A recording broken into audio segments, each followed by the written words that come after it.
me in our latest efforts. To save lives and livelihoods, I want to emphasize a few things. First, many communities in Hurricane Milton's path do not have a moment to catch their breath between Helene and Milton. Two historic storms in 2 weeks. I want to thank everyone who has followed local guidance to evacuate ahead of the landfall. I know it's really tough leaving behind your home, your belongings, everything you own. But I urge everyone in Hurricane Milton's path to follow all safety instructions as we head to the next 24 hours. It's literally a matter of life and death. Second, for the last week, my team has done everything possible to prepare for this storm. I immediately approved emergency declarations in Florida and the Seminole Tribe in Florida. I also surged search and rescue teams, water, food, power generators, ambulances to the region. In my direction, Administrator Criswell will be in the State Emergency Operations Center in Florida tonight. And Kamala and I are going to keep pressure on the companies so prices stay stable on gasoline, flights, and goods people need. Finally, we're teaming up with state and local officials to support impacted communities. I spoke with the Florida Governor DeSantis, with Mayor Tampa Castor, the Tampa Mayor, the Clearwater Mayor, Rector, and the Pinellas County Chairwoman, Peters. I offer them everything we need, everything we have, everything they need. And I made it clear to them they should reach out if there's anything more they need. I gave them my personal phone number here at the White House to contact me directly if that's necessary. Let me close with this. I want to thank the governors of all the affected areas over the last couple weeks. Florida, North Carolina, South Carolina, Georgia, Tennessee, Virginia. You know, we've been in constant contact, and they've been very thankful and appreciative of the help the federal government is providing. And I'm appreciative of all they're doing as well. I've told them to contact me with anything else they need. We have made available an unprecedented number of assets to deal with this crisis. We're going to continue to do so until the job is done. But now I want to be clear about something. For the last few weeks, there's been a reckless, irresponsible, and relentless promotion of disinformation and outright lies that are disturbing people. It's undermining confidence in the incredible rescue and recovery work that has already been taken and will continue to be taken. And it's harmful to those who need help the most. There is simply no place for this to happen. Former President Trump has led the onslaught of lies. Assertions have been made that property is being confiscated. That's simply not true. They're saying people impacted by these storms will receive $750 in cash and no more. That's simply not true. They're saying the money is needed for this crisis is being diverted to migrants. What a ridiculous thing to say. It's not true. Now the claims are getting even more bizarre. Congresswoman Marjorie Taylor Greene, a congresswoman of Georgia, is now saying the federal government is literally controlling the weather. We're controlling the weather. It's beyond ridiculous. It's got to stop. In moments like this, there are no red or blue states. There's one United States of America, where neighbors are helping neighbors. Volunteers and first responders are risking everything, including their own lives, to help their fellow Americans. State, local, and federal officials are standing side by side. Let me repeat, no one should make the American people question whether their governments will make sure that this disaster when it strikes, they'll be there. We will, all of us. I'm going to turn it over to Vice President Harris, if that's okay with all of you. Thank you. Madam Vice President. Thank you, Mr. President. And Liz, thank you for the work that you have been doing. As the President said, we've been working around the clock to prepare for Hurricane Milton and to ensure that people are safe, including ensuring federal, state, and local resources are being coordinated in a smart and efficient and effective way.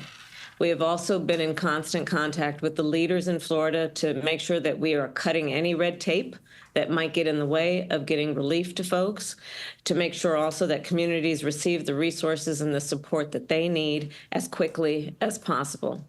Already, we have sent more than 1,000 federal personnel to be on the ground in Florida to assist with what needs to happen in the state to prepare for this hurricane, and we will continue to scale up those efforts. To the people of Florida, and in particular, the people of the Tampa region, we urge you to take this storm seriously. As has been said before, this is a storm that is expected to be of historic proportion. And many of you I know are tough and you've ridden out these hurricanes before. This one's going to be different. And so we ask you that by every measure, understand it's going to be more dangerous, more deadly, and more catastrophic. So please listen to your local officials. They know what they're talking about. They know what they're doing. And if you are told to evacuate, please evacuate immediately. Do not wait until it is too late.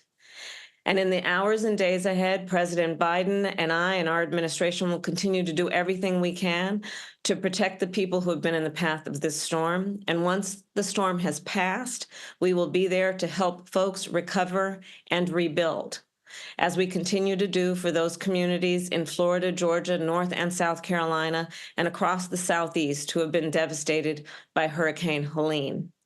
Finally, as the president mentioned, to any company that or individual that might use this crisis to exploit people who are desperate for help through illegal fraud or price gouging, whether it be at the gas pump, the airport, or the hotel counter, know that we are monitoring these behaviors and the situation on the ground very closely, and anyone taking advantage of consumers will be held accountable. The bottom line is this hurricane poses an extreme danger, and we urge everyone in Florida to take extreme caution. And we are with you, and we will get through this together. And with that, I will hand it over to Homeland Security Advisor Liz Sherwood-Randall. Thank you, Madam Vice President. Mr. President, Madam Vice President, you will now receive a briefing on the latest forecast for Hurricane Milton and actions that we have taken to prepare for it and be ready to respond to it. You'll hear from Administrator of FEMA, Deanne Criswell, the Director of the National Hurricane Center, Mike Brennan, the Director of the National Weather Service, Ken Graham, Secretary of Homeland Security, Ali Mayorkas, and the Commandant of the Coast Guard, Admiral Linda Fagan. We'll begin the briefing with Administrator Criswell. Over to you, Deanne. Thank you, Liz. Mr. President, Madam Vice President, I just want to assure you we are taking this storm very seriously. As you will hear from Dr. Brennan shortly, Milton is currently a Category 4 storm and will remain a hurricane as it crosses over Florida. At your direction, Mr. President, I will be traveling down to Tallahassee tonight to embed at the state EOC to meet with my team as well as our state partners. And I will be there to assess the damages and the impacts immediately following the storm, working in close coordination with the state to ensure that they have everything that they need to support their priorities. As you have always directed me to do, I am leaning forward to make sure that we are strategically placing our resources and our teams to be able to rapidly respond in Florida. There are currently over 1,000 federal personnel on the ground in Florida supporting the efforts from Hurricane Helene, as well as the previous storms that have happened over the last few years. And I have directed, at your direction, an additional 1,200 search and rescue personnel from FEMA, the Coast Guard, and the Department of Defense to stage in Florida so they are ready to take action as soon as Milton makes landfall. This also includes 30 high water vehicles, helicopters, as well as boats to be able to go in and support the counties and the states as needed. I've also moved over 500 ambulances to help assist with the response, 6 incident management assistance teams, one specifically into Tampa and others throughout the region, multiple power assessment teams, and dozens of medical facility assessment teams so they can go in and check on the health and medical facilities as soon as the storm passes. And Mr. President and Madam Vice President, I have also moved millions of meals and liters of water into Florida to be able to support any of those immediate needs. I really appreciate, Mr. President and Madam Vice President, your continuous effort to help lift up the warnings and the guidance that you just gave about what people need to do in the path of Hurricane Milton. This is an extremely dangerous storm, and we need all of the residents that are in the path of the storm to listen to their local officials. They will tell you if there's still time to evacuate or what you need to do if you are still where you're at. They will give you the right information about what you need to do to protect yourself where you are at right now. Sometimes just traveling a few miles inland can mean the difference between life and death, and nobody has to lose their life as a result of this storm. So in short, Mr. President and Madam Vice President, I assure you we are taking this storm extremely seriously. We are focused and we are ready to support the people of Florida. Dan, you're doing a hell of a job. You always have. We've been through a lot of this together, all three of us, including the Vice President. And I have one question right now, though. What are you most worried about today and into tomorrow? And what messaging can we do to help people in the hours before it makes landfall? Mr. President, the biggest concern is making sure people have gotten out of harm's way. Over the next 24 hours, we are going to see significant winds. We are going to see storm surge. We are going to see flooding from the rain. People need to be able to take this storm seriously. They need to move, if they still have time to move, out of harm's way. And we are prepared to support Florida with additional search and rescue assets to help save lives. That's our immediate concern, Mr. President, is saving lives over the next 24 hours. Have you ever seen a storm like this one since you've been in charge? I think this is going to be one of the biggest ones that we have seen after it makes landfall. I mean, we saw a lot of impact from Hurricane Ian, but this one is different. This one just looks different, and I think we're going to have a lot of impacts and people that are going to need our help, sir. Well, thank you very much. Administrator Criswell, Yes, ma'am. are we concerned about any misinformation or disinformation regarding evacuations that we need to clear up at this point? There's been a lot of misinformation out there, Madam Vice President, that's for sure. But I have not heard anything specific to the evacuations.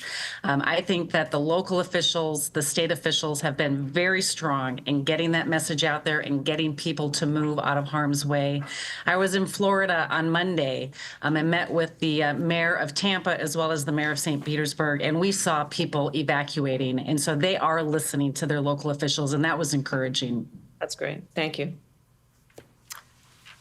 I think we'll move on then. Thank you, Administrator Criswell. We'll move to Director Brennan from the National Hurricane Center.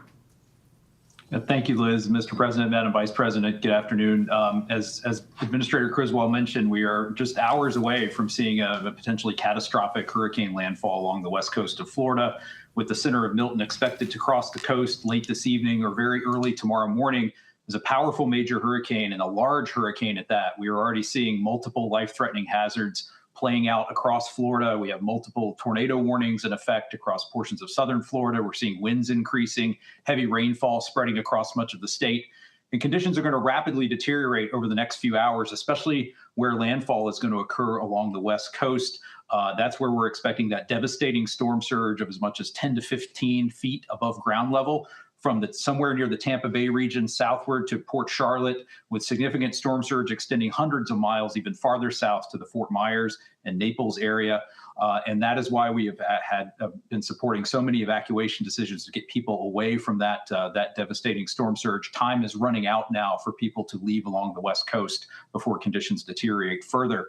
Additionally, Milton is going to be a powerful hurricane when it makes landfall and move quickly across the state and remain at hurricane intensity as it moves across Florida tonight and as it enters the western Atlantic during the day tomorrow. So that is going to bring the risk of hurricane conditions to much of the central portion of the state. We have hurricane warnings in effect from Fort Myers up through Tampa to Cedar Key along the west coast, all the way through the I-4 corridor across Orlando to Daytona Beach, up to St. Augustine, including the Cape Canaveral area and the East Coast down to Port St. Lucie. So a large area is at risk of seeing devastating wind impacts, widespread power outages, structural damage. And that could lead to a very unsafe environment after the storm, where we tend to see a lot of post-storm fatalities in this very dangerous environment that's left. Additionally, we are expecting very heavy rainfall, 6 to 12 inches, amounts as high as 18 inches across the heavily populated I-4 corridor from Tampa to Orlando to Daytona Beach.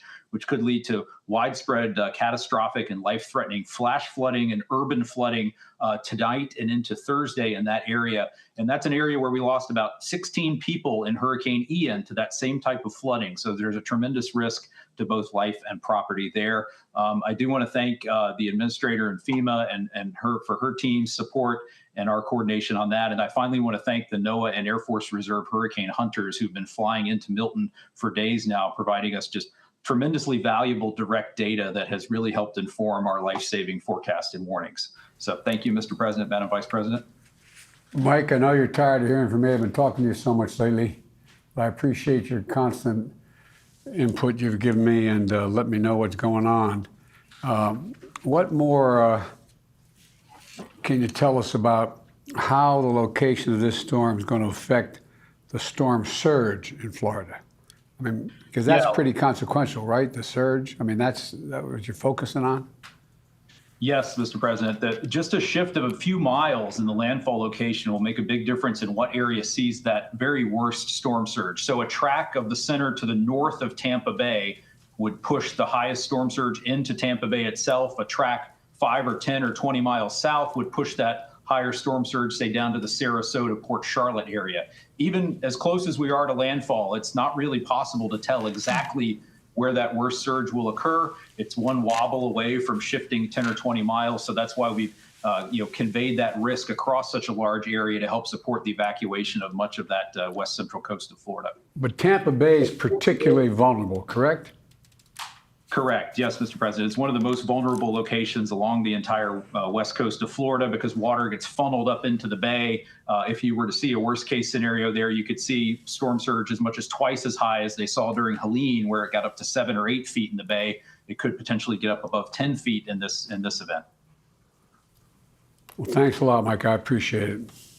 Hey, Mike, it's good to see you again, and thank you for all your work. So for the folks who have been living in Florida a long time and have experienced these storms many times, how are you talking with them about how this is going to be different and so the difference between what they're used to and what this will be as a way to hopefully give them more encouragement to know that they need to get out?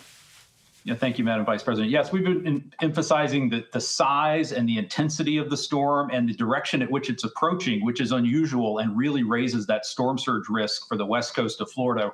We typically see hurricanes approach the west coast of Florida from the south or southeast, moving parallel to the coast.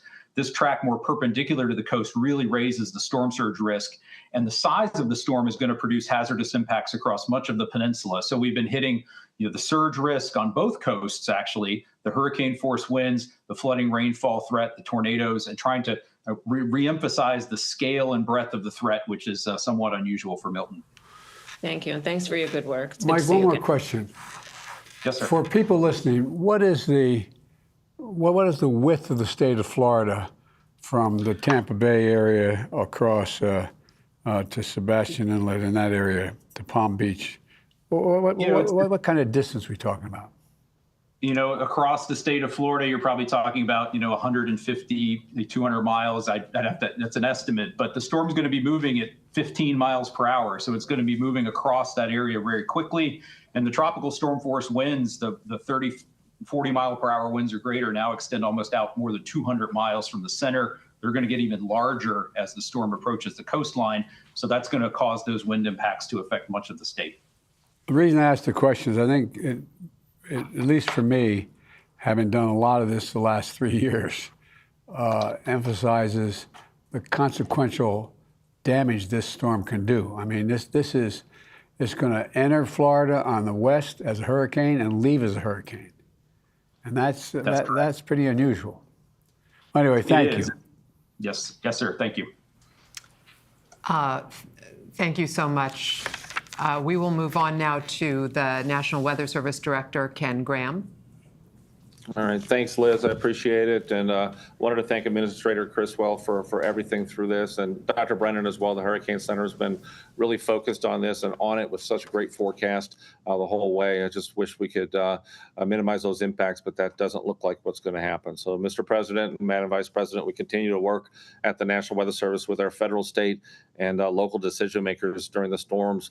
Look, we actually have our scientists embedded with FEMA, the state and local emergency operations centers, and we also have our scientists embedded with the U.S. Coast Guard District 7 to really help out with these decisions to make sure they're right there to answer the questions as they come up. They're covering really the subtleties, as you've mentioned in this forecast.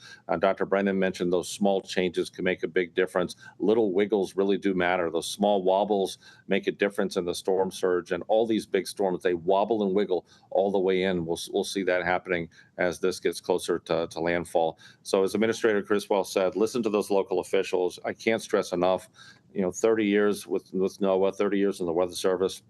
This is a particularly dangerous track. People really need to be getting into their safe locations as the impacts start deteriorating really quickly over the next few hours. Words really matter in these storms. Even if the winds decrease somewhat near landfall, we really try to avoid words like weaken. It really gives a false sense of security to the public. So we really want to stress that no matter what happens to that, the wind speed in this system, catastrophic impacts will result either way. The size of the wind speed, the actual size of it will be expanding, as Dr. Brennan was saying. So much of that impact will cover most of the peninsula.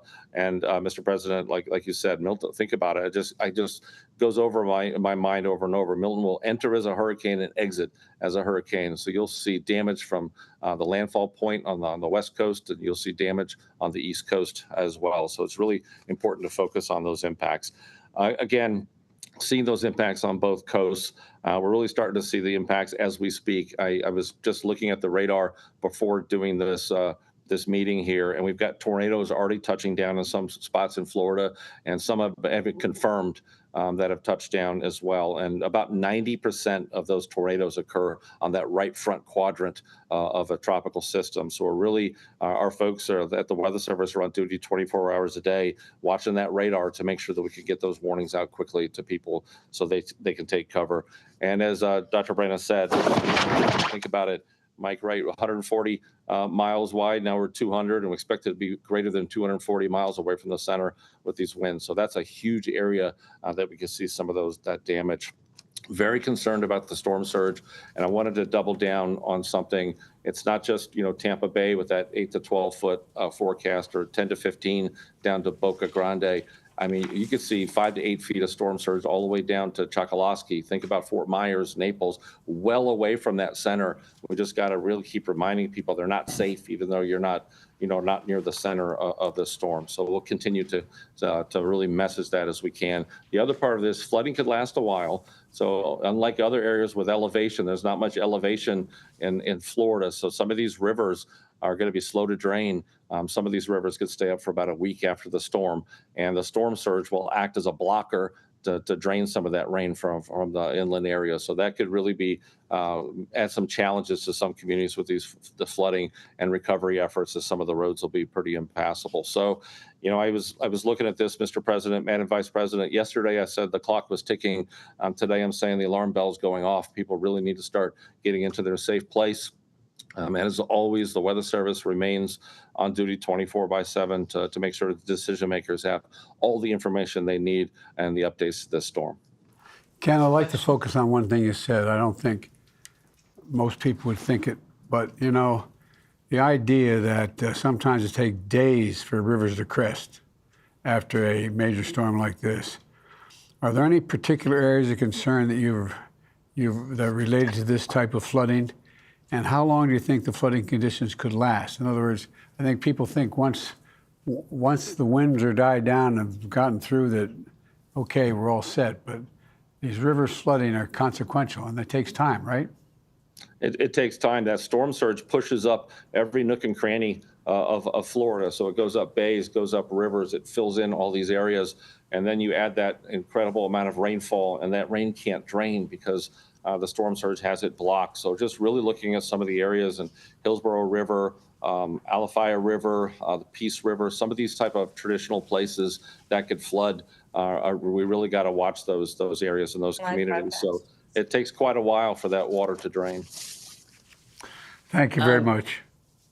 Hey, Ken, I have a question for you. You mentioned words matter, and I know there's a lot of media following this briefing. So there have been we've gone from a Cat 5 to a Cat 4, and the language that a lot of folks have been using is downgrade. But it sounds like you're cautioning us that that may communicate a sense that the danger is lessened when in fact it's not. Can you talk a little bit about that? Because I know a lot of folks are watching right now and would love to have your feedback on how we should be talking about this. Yeah, we need everybody that communicates to the public to be on the same page with the words, because I've 30 years of doing this. I've seen this so many times. People will think, oh, it was a Cat 5, now it's a Cat 3. That's not a reason to relax. That's not weakened. That's not diminished. That means that we've expanded the wind field. The impacts don't change associated with that. And I've seen this in Hurricane Florence and other historic hurricanes. So we have to be mindful of the words that we use and focus on those impacts. Those impacts haven't changed no matter what the wind speed does over the next 24 hours. Thank you. That's very helpful. Thank you. Thank you, Director Graham. We'll go now to Secretary Mayorkas, the Secretary of Homeland Security. Ali, over to you. Thank you very much, Liz. Mr. President, Madam Vice President, if I can just pick up on the important phrase, the words matter. I want to thank you for the strength and moral clarity with which you have been speaking to bat down false information that is being spread. That false information is only hurting survivors in need of help. And it is also hurting the first responders who are so bravely risking their lives to deliver that help to the survivors. Mr. President, Madam Vice President, we are executing on your directive to not only rely on FEMA to provide emergency relief, but to draw upon other resources throughout the Department of Homeland Security and throughout the federal government, throughout your administration. I know you will hear from the Commandant of the United States Coast Guard, Linda Fagan. The United States Coast Guard has deployed almost 1,300 personnel to Florida, not just for search and rescue, but also to ensure the safety and security of the port of Tampa, which is a critical lifeline for supplies that are needed by Florida and elsewhere. I want to also say that our U.S. Customs and Border Protection has devoted search and rescue personnel as well as other parts of our department. To give you just a quick snapshot of some of the resources that are devoted from other parts of the administration, the Department of Defense is providing search and rescue, commodity movement, commodity distribution, and security to Florida. We already have 1.5 million meals and 2.8 million liters of water ready to provide to people in need. The U.S. Army Corps of Engineers is providing temporary power, temporary roofing, debris removal support, and engineering expertise. The U.S. Forest Administration is also providing debris removal. This is absolutely critical so that our search and rescue personnel can reach the people in need and provide them with the humanitarian relief upon which they rely. Health and Human Services is providing hospital and health-related support. The Small Business Administration has dedicated 137 personnel to assist people who have lost or whose businesses are destroyed, to get them back up on their feet and understand what resources are available to them.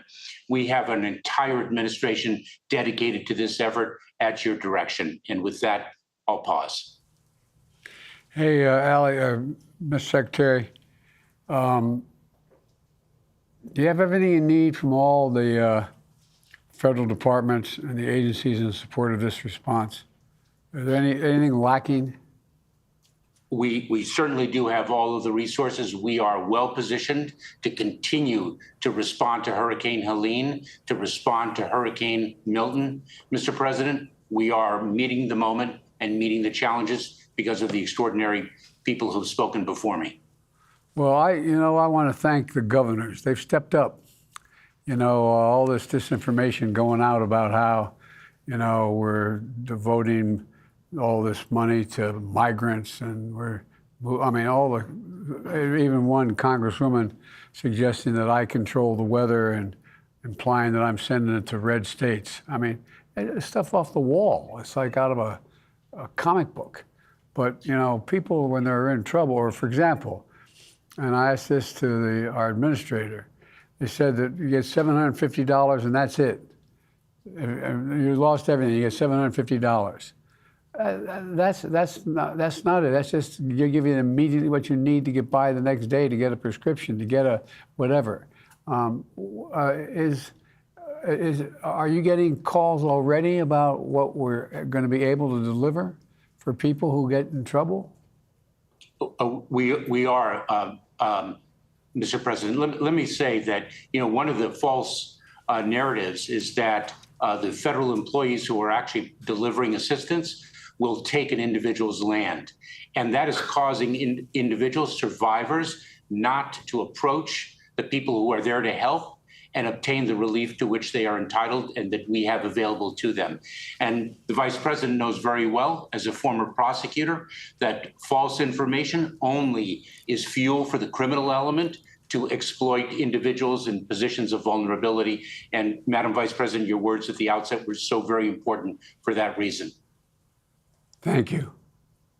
Mr. Secretary, I want to thank you and the folks in your agency working with FEMA, NOAA, and all the federal agencies. I've been on the ground, and the work that you all have been doing to coordinate with local and state law enforcement and first responders has been outstanding. It really does show the best of the kind of work that we do in a moment of crisis to work together. So I applaud the folks that work with you and your leadership in that regard.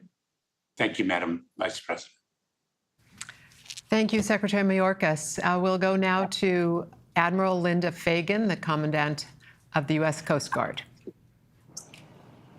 Thank you, Mr. President, Madam Vice President, and I want to assure you that the Coast Guard is ready to respond. We continue to monitor the storm closely and are mindful of how dangerous and devastating the storm is and the potential to the region, which is still recovering from Hurricane Helene. My senior field commanders are well integrated with both the state and local emergency responders and have stood up incident commands. We continue to surge personnel and assets from across the country into the region. And I want to highlight how we prepare for storms. And so we have people in helicopters and aircraft and boats and cutters that would have been in harm's way for the passage of this storm. And we have sorely moved those people and assets out of harm's way for the storm. They are ready and positioned to begin to move back into the region as soon as it is safe to do so. In addition to the aircraft and ships and boats, it includes shallow water boats, medical teams, pollution response teams, crisis support teams. Our top priority is saving lives and safeguarding the marine transportation system. This also includes responding to any pollution incidents. We will begin to move back into the region as soon as it is safe to do so, with our primary initial focus being life-saving work and reopening the ports to re-enable the flow of commerce. I want to focus just for a minute on the Port of Tampa, which is the largest port in Florida. And depending on the impacts of the storm, there could be some impacts to the port and commerce flow.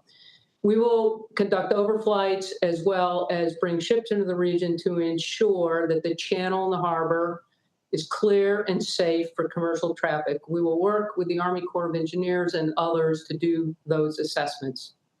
We'll work to reestablish the aids to navigation constellation and work with the pilotage in the area to ensure that ships are able to move safely in and out of the Port of Tampa. We'll also need to ensure that the port has electricity for handling cargo and cargo flows. So I share this with you, Mr. President, because we are myopically focused on regaining commerce flows into the Port of Tampa once the assessments are able to be made. It does take a little bit of time, but we will move with all urgency to ensure that Tampa is reopened for commerce and commercial flows. We continue to monitor the storm closely, and a number of our briefers have spoken on the need to heed the evacuation orders. And just like to emphasize that my first responders, and as one of the critical first response agencies pours a hurricane response like that, my first responders have moved out of harm's way and are not in the path of the storm. They are ready for immediate reconstitution into the area, and you will see them moving quickly. But as the storm effects come on, people really need to move into safe positions so that they do not lose their lives. Mr. President, your Coast Guard is ready to respond, and we are well positioned for that. Thank you, sir.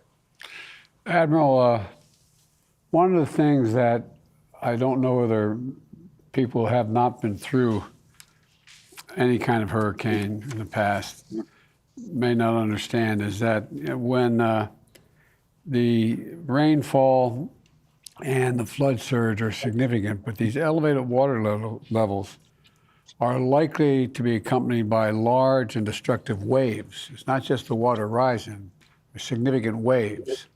And what do you anticipate, if anyone else wants to respond, what do we anticipate in terms of the wave damage that's done? Not just the water rising, but these waves, large waves coming in.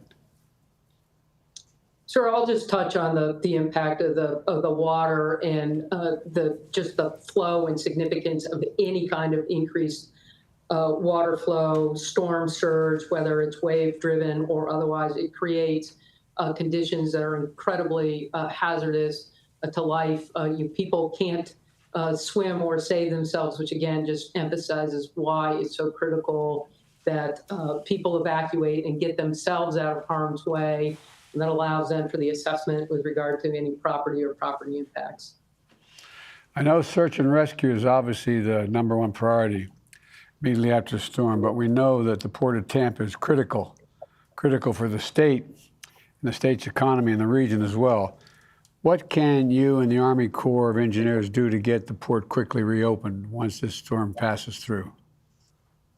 Yes, thank you, Mr. President. We're already in conversations with the Army Corps of Engineers, aligned on the need to begin those assessments as quickly as possible to determine whether there were any impacts from the storm or not, and regain and reopen the Port of Tampa. The Port of Everglades is also a critical port on the east coast of Florida. The Port of Everglades remains open for fuel tankers to ensure that commerce continues to flow into the state from other ports that are not in the direct impact of the storm. But sir, I assure you, we in the Corps of Engineers are already in conversation with regard to what it will take to reconstitute the Port of Tampa, and we will lean into that work as quickly as possible. Thank you, Admiral. Appreciate it. Commandant, I echo the President's words. Thank you for what you and the men and women of the Coast Guard have been doing in response to Hurricane Helene and now this. And your emphasis on the importance of the port in Tampa is critically important to recovery. So thank you for all the work that you are doing. I know that resources are spread thin in terms of your folks being on the ground in every area right now. And you're doing an extraordinary job. So thank you for that. Thank you, Madam Vice President. To each of the dedicated professionals on this screen, we are truly in your debt and in debt to your teams for what they are doing right now to prepare for and respond to what is coming to Florida this evening. With that, we will conclude the public part of this briefing. And if you'll just stay on the screen for a few minutes, we can I say one closing have further thing? conversation. Of course, Mr. President. Pass on to your folks how much we respect and understand. A lot of these folks are risking their lives. Yes. They're risking their lives to help other people. I mean, this is Americans helping Americans in ways that to me, it's a measure of who we are as a nation when we see this happen. And it constantly happens. Americans stepping up to help other Americans and risking their lives. So thank all these first responders. It really matters. Really, from the bottom of our heart, thank you, thank you, thank you. Sorry. We're ready.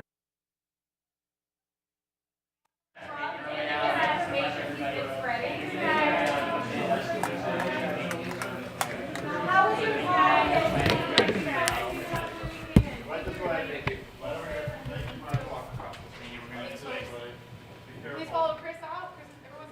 Mr. President, what's your reaction to Donald Trump and the misinformation he's been spreading?